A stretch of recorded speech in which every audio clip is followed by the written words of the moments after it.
بسم اللہ الرحمن الرحیم۔ موضوع سخن ہے اسلام بنیادی انسانی حقوق کا علم بردار ہے۔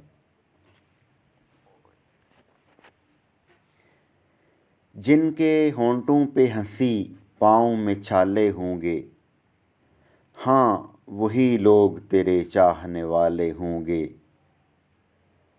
ہم بڑے ناز سے آئے تھے تیری محفل میں، کیا خبر تھی لبِ اظہار پہ تالے ہوں گے۔ آج پوری دنیا میں حقوق کی جنگ جاری ہے۔ عورتوں کے حقوق، معذوروں کے حقوق، بچوں کے حقوق، مذہبی حقوق، قومی حقوق، شہری حقوق، حتیٰ کہ مزدوروں اور دکانداروں کے حقوق۔ غرض کوئی فرض ادا کرے نہ کرے، اپنے حقوق کے مطالبے میں بڑے شد و مد کا مظاہرہ کرتا ہے۔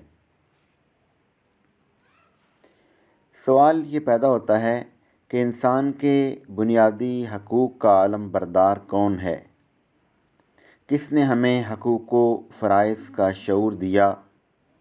یقیناً ہمارے مذہب اسلام نے ہی ہمیں حقوق و فرائض سے روشناس کرایا۔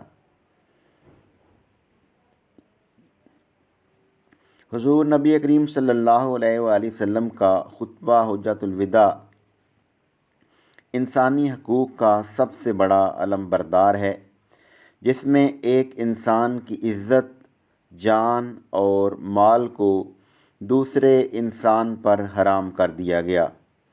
یعنی کوئی انسان یہ حق نہیں رکھتا کہ وہ دوسرے انسان کی عزت، جان اور مال کو نقصان پہنچائے۔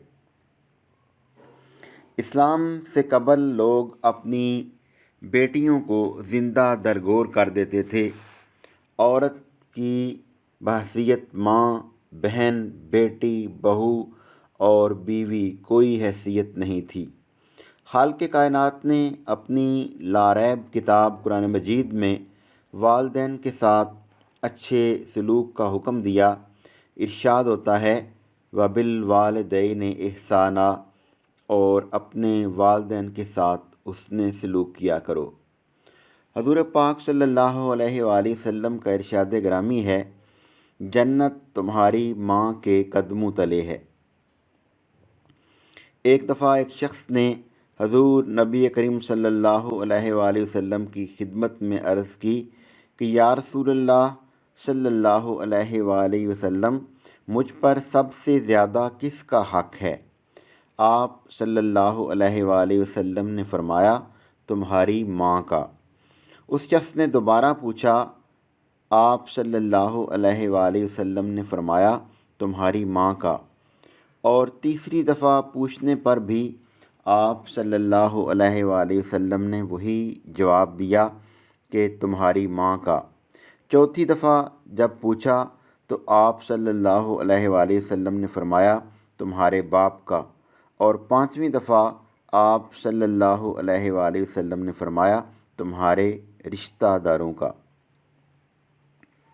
حضور پاک صلی اللہ علیہ وآلہ وسلم کی اس ایک حدیث پاک کے مطالعہ سے یہ بات روز روشن کی طرح عیاں ہو جاتی ہے کہ اسلام ہی تمام بنیادی انسانی حقوق کا علم بردار ہے۔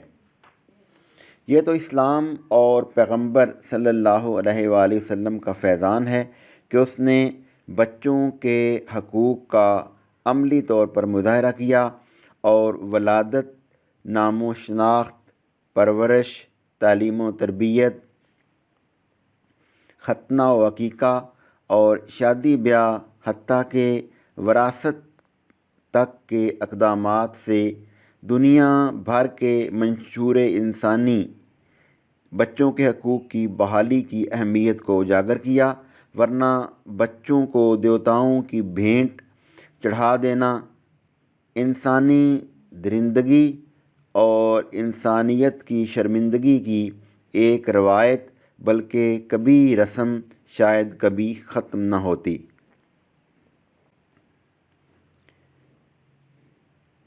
میرے ملک کے کتنے بچے ایسے ہیں جنہیں ایک وقت کی روٹی بھی نصیب نہیں، کتنے ایسے ہیں جو صاف پانی تک پینے سے محروم ہیں، کتنے ایسے ہیں جنہوں نے کبھی اسکول کا منہ نہیں دیکھا، کتنے ایسے ہیں جو بلا وجہ جیلوں میں بند ہیں، اور کتنے ایسے ہیں جو خرکاروں کے ہتھے چڑھ جاتے ہیں یا ماں باپ کی غربت کی بدولت 2-2 3-3 ہزار میں فروخت ہو جاتے ہیں۔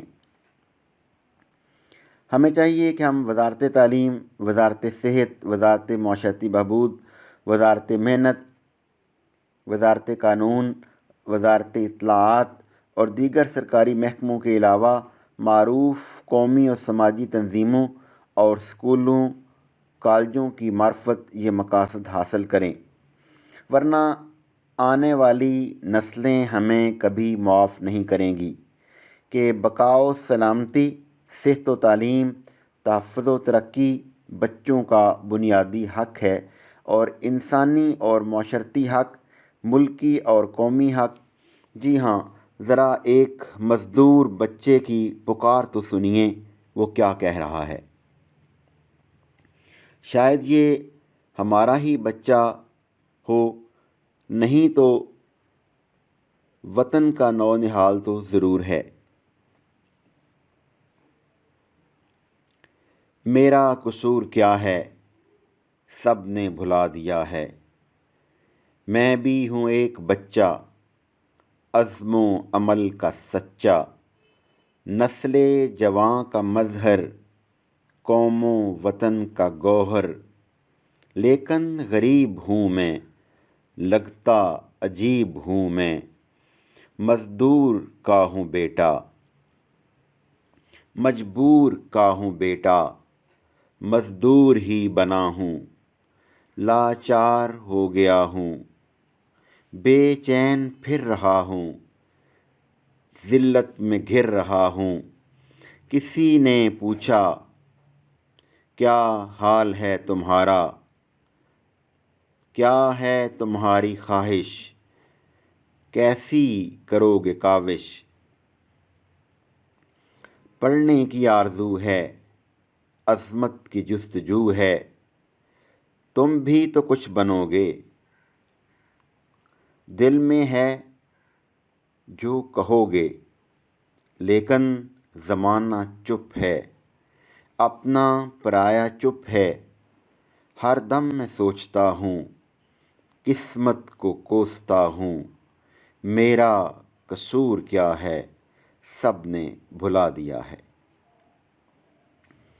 حضور پاک صلی اللہ علیہ وسلم کا ارشاد ہے کہ مزدور کو مزدوری اس کا پسینہ خشک ہونے سے پہلے دو۔